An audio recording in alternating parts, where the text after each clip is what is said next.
Sa gitna ng mga naglalakihang puno at sa ilalim ng kumot na makakapal na ulap, tila katahimikan lamang ang hari ng kagubatan. Ngunit sa bawat pagbaon ng paang pagod sa lupa, may mga kwentong pilit na umaakyat at humihinga patungo sa rurok. Sa barangay Akmunan, Tupi, South Cotabato, matatagpuan ang Sitio Kafok, isang bundok na hinahamon ang katatagan, ngunit buong loob na tinatawid ng mga guro na ang tanging baon lamang ay pag-asa at tapang. At ngayon nasa kalagitnaan na kami ng aming paglalakbay. At kung nakikita ninyo ang isang malaking bundok, sa likod ng bundok na iyan ay ating makikita ang nakatagong sitio. Ito'y tinatawag na Sitio Kafok. At sa sitio na iyan ay ating makikita ang isang munting paaralan. Ito'y nagsisilbing ilaw ng kaalaman.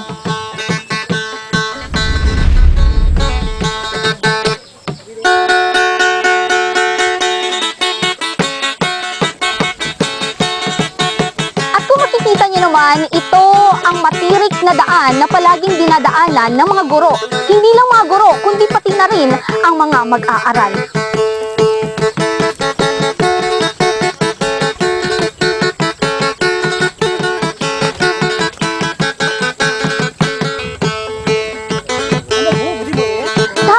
Nilakbay ay iisang tindahan lamang ang aming nakita at iilang kilometro na lamang ay amin nang mararating ang nakatagong paaralan ng Sitio Kafok.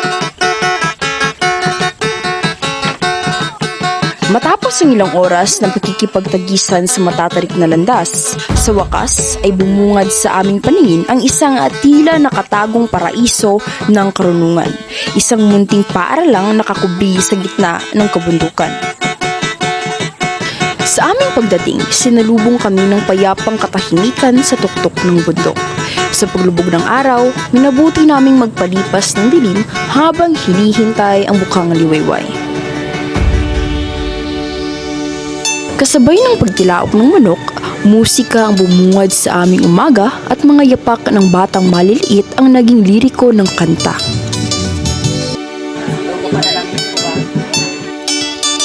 Sa unang pagkakataon na kami makakapasok sa paaralan, napansin naming napapanatili ang kagandahan at kaayusan ng mga silid.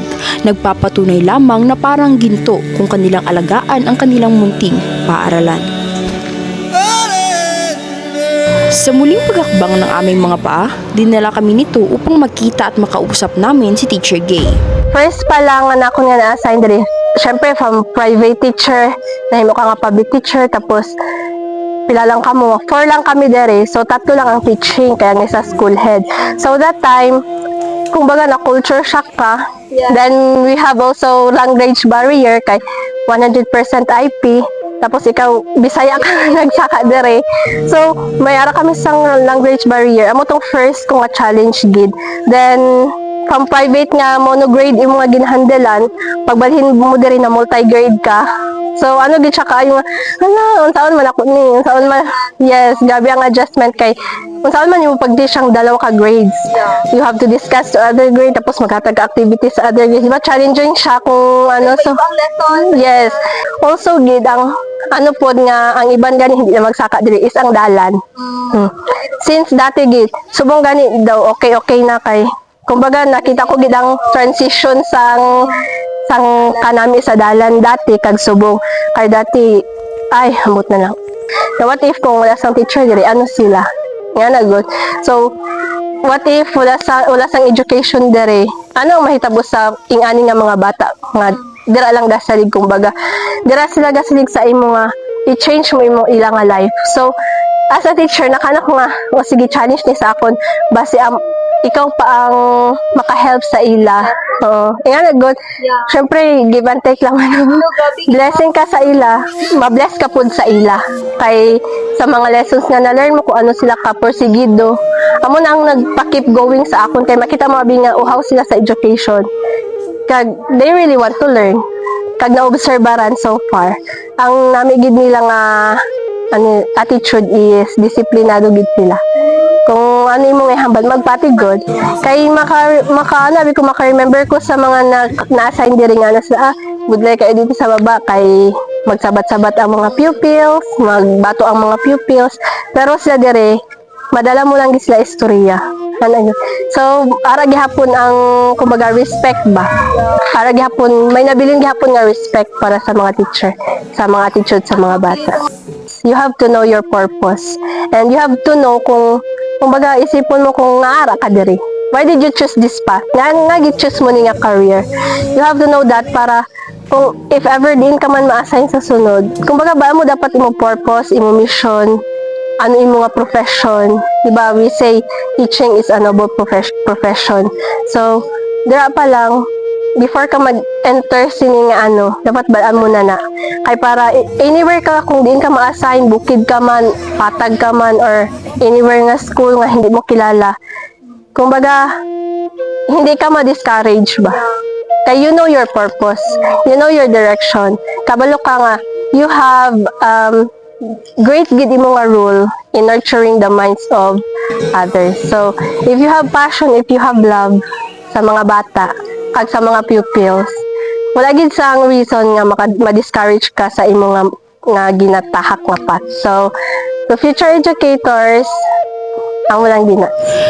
Sa mga panahong ito, tila ba may kamay ang hangin at dinala kami sa isang natatanging guro sa Kafok, si Teacher J, ang kauna-unahang lisensyadong guro sa bundok. Sa bukid tabanganin kalang lisod jud ang panginabuhi. So balik to diri sa dili pa ay sa akong experience diri sa main school. Diri migikan panaog mi magmatami anak ma'am alas 4 sa buntag. O to pag grade 10 namo dala sa akmunan. Okay, sayo mi na nagpababaan na ang matami gisayo. Tapos barag gyapon pagpasaka bagkas gyapon mi pila ka oras, mga 2 hours sa 6 PM sa gabi abot na mi sa balay. Pero sa 3 years na ako dira nagsimula dira kasi pre kay taman ko grade 5 dira sa public school. Mahirap ang naging buhay ni Teacher J sa bundok, ngunit hindi ito naging hadlang upang maabot ang kanyang pangarap na kasing taas ng ulang. 3 years sige bagtas adlaw-adlaw.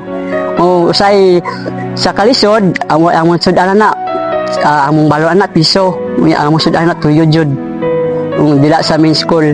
Pero ko ano say maka tuwagan na kanang makano magkaswit na mo magagmay pa na.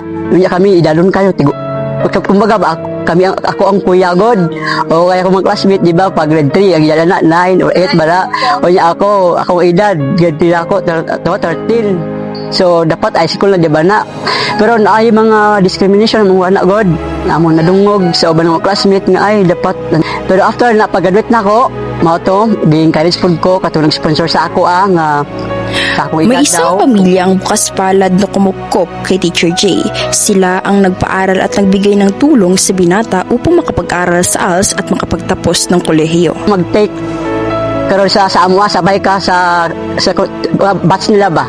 Sabay ka sila mag-take. Ito nag-take ko, gingon ko, sige, i-try na ako para next year kung mag-exam na po, at least nakatry ko ba kung mga na ako experience sa tawanin sa exam sa nga time abin ako ba after exam ugma ay release ang result pero dili di ay magulat pa di ay 3 months kami ako ay dili ko kapasar tapos tingala ko ba nagtisa ako nga ay sir ano na ka sir congrats kapasa na ka sa sa AS wala ka nag-adto diri sa sa amua test among ba supervisor to grabe akong kalipay ma'am mo to gi-inform ako akong sponsor nga ay kapasan ako sa akong exam mao to lipay pud sila then after that suggest akong supervisor sa ALS nga college daw ko akong gi-prefer grade 11 na lang so mao to nagpursig og college wala na ko mahimo kay gi-pursue man ko nga sige kayanin mo na o nag-enroll ko sa FC balik ta didto nag-enroll ko didto nga first year college as in grabe akong mga challenges na naguman usay ma'am murag ko makahilak ba yun ako kaya na ako ni itong pag-gani pag-release sa exam na ako sa board exam na ako ang uban pag di ba nagkuan man ko ato gipos ko ba gipos na ako ang result good nakapasa ko LPT na ako siyempre proud kayo sila ay dagan uban nag-congrats may mga pod nagtawag nag-chat sa ako, mga taga diri. Ilabi na ako nga pamilya, siyempre happy sila, siyempre sa pinaka-first, siyempre sa among pamilya man good, ako ang pinaka-first inahuman sa college graduate. Oo. Sa LPT po, kawian po sa Ginoo, pinakauna po nga LPT din sa amo sitio. Sa maliit na espasyong ito, araw-araw nananahan ng 44 na mag-aaral mula kinder hanggang grade 6. Nagmistulang kamay at mga paa nila ang mga gurong ito upang makamit ang minimithing pangarap. Sa mataas at matirik na bundok, halos makadaong palad na nila ang kalangitan. Ngunit, hindi ito hadlang upang pangarap nila ay kanilang makamtan. Gaya na lamang ni Teacher Gay at Teacher Jay, walang mataas na bundok sa gurong nagsusumikap at walang matirik na daan sa taong may pangarap.